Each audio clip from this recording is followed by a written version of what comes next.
আসসালামু আলাইকুম। দেশ স্বাধীন করার চাইতে স্বাধীনতা রক্ষা করাটা জরুরি।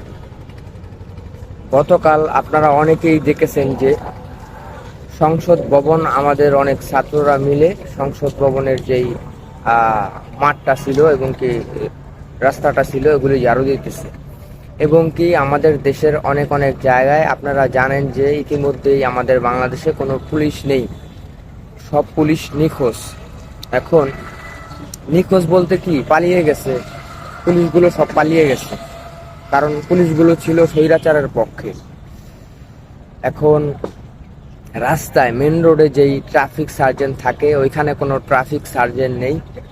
তো সেই ক্ষেত্রে আমাদের যেই ছাত্ররা ছিল অনেকেই মনে করেন যে সার্জেন্টের দায়িত্বটা পালন করেছে, আবার কেউ কেউ মনে করেন যে আমাদের বাংলাদেশের মেন যে সড়কগুলো ছিল ওগুলো ঝাড়ু দিয়ে পরিষ্কার করেছে।